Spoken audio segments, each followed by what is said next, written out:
Somebody sat down and they said, okay, we're going to have a city here, then we have to do it like this and like that. There's a design. Nothing gets built by accident. Not that there's some big bang and then by accident everything falls together. Huh? Have you ever seen that actually in life? Just like one time I saw this really funny cartoon.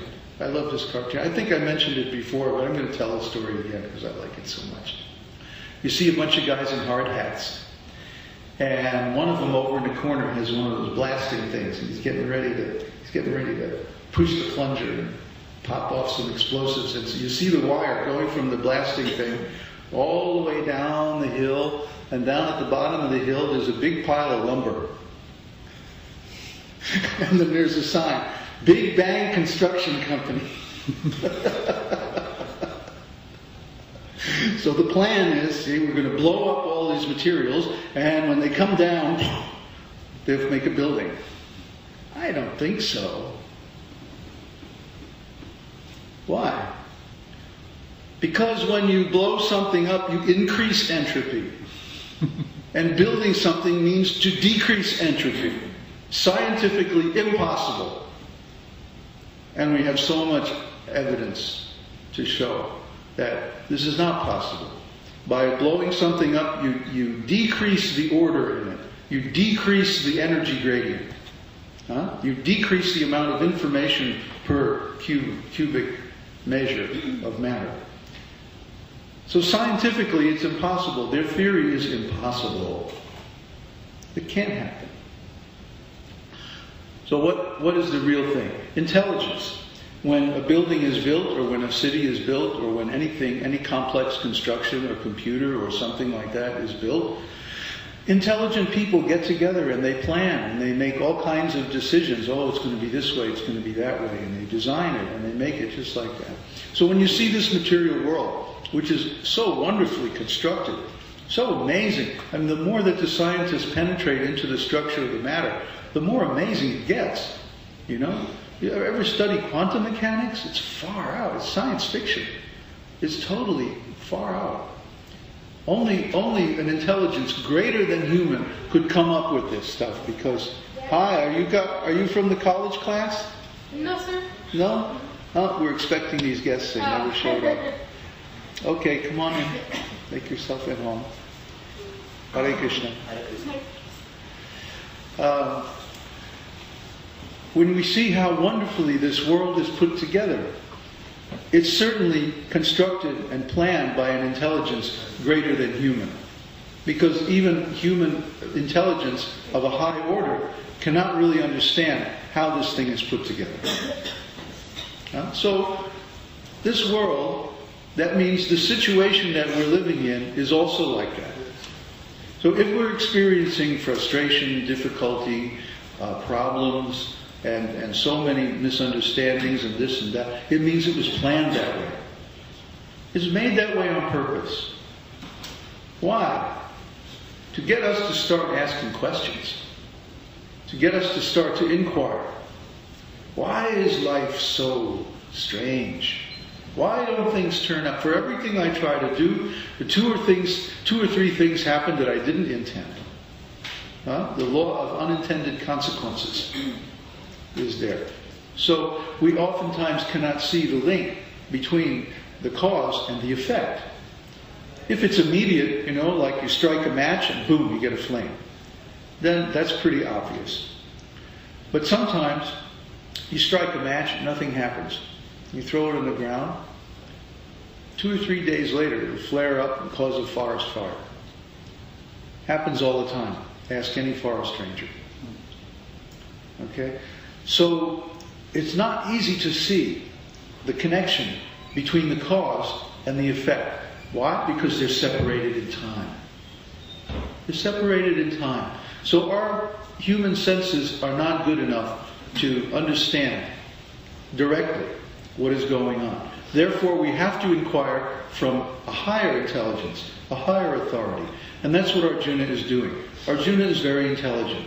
Why? Because when he sees he can't solve his own problem by himself, he inquires from a higher authority. And that higher authority is Krishna. So, wait a minute. Krishna is God. Krishna is accepted in the Vedas as the Supreme Personality of Godhead, Śrīmad-Bhāgavatam. Well, what is he doing driving Arjuna's chariot? How did this come up? This is all a big setup. It's all a big play. It's a grand scheme to create a pretext for Krishna to speak Bhagavad-gītā. In such a dramatic setting. Right before this huge battle, 18 million soldiers are there, about to annihilate one another. And just before the battle begins, Krishna is speaking everything. Oh, what a wonderful play, huh? So here's the designer at work. You get to see his craftsmanship, how he created this situation. And then right at the moment of maximum intensity, the moment of maximum inflection, where the consequences of whatever happens at that time will cause the greatest possible effect, Krishna speaks. And what's the first thing he says? You're a fool. You're an idiot. Because you're lamenting. And there's nothing to lament about. The wise lament neither for the living nor the dead. And what's the second thing he says? You and I and all these people here have always existed. Never was there a time when you nor I nor all these kings did not exist. Nor in the future shall there ever be a time when we do not exist. For the soul is undying, eternal, and primeval. He is never destroyed when the body is destroyed. That's the second thing Krishna says. So it's interesting to look at this statement of Krishna because in the very first spiritual instruction that he gives, he smashes the impersonal concept of spiritual life. Not directly. Krishna is speaking, Krishna is speaking very artfully here. Just like he doesn't directly come out and tell Arjuna that he's a fool, but he does it by what's called parenthetical logic. In other words, fools do not lament. You are lamenting. Therefore, you are a fool. But he doesn't state the third thing. He doesn't state the conclusion. He just states the first two conditions. You see, you're meant to draw the conclusion by your own thinking. So you have to think to read Bhagavad-gītā. And that's why Srila Prabhupada gives us a commentary to demonstrate what kind of thinking we should be doing when we read Bhagavad-gītā. It's to be read actively, not simply passively. But we are to think. We are to think according to a particular background logic, which is given in the Upanishads. Okay? And that background logic is, first of all, you have a thesis. What's that called? Pratyaksha? And then you have the antithesis. Anuman, right? Anuman, yeah. And then you have scriptural references. In a classic Vedic debate, you'll have scriptural references, usually from the Upanishads, that support one or the other. And then there's 9 rules of interpretation. The context, the subject, the meaning, so on and so forth. There's 9 different rules. This is all given by Baladev Vidyabhushana in his Govinda Bhāsya commentary on Vedanta Sutra. How you are to evaluate whether whether the thesis is correct or the antithesis in a discussion. You go to Shastra, you take your best supporting quotes, and then you analyze 1, 2, 3, 4 to see which of these 9 criteria are met. And those who can quote and meet all 9 of them, they're automatically accepted as victorious. Okay, so Krishna's statements are supported in all the Upanishads, and Srila Prabhupada quotes Nityo Nityanam, Chaitanas Chaitananam, and so many other verses from the Upanishads that support Krishna's statement here. That never was there a time in the past.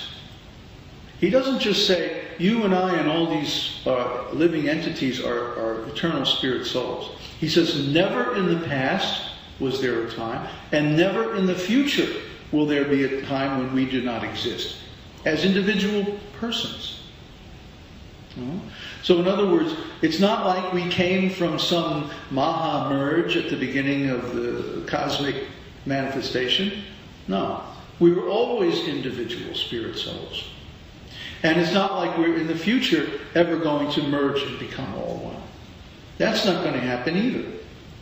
Because he says both in the past and in the future, we are individual, eternal living entities. Individual conscious beings. With our own individuality, our own personality. All these things go together. Consciousness, individuality, personality, memory, desire, energy, action, initiative, imagination, creativity. All these things come in one package. You can never separate them out.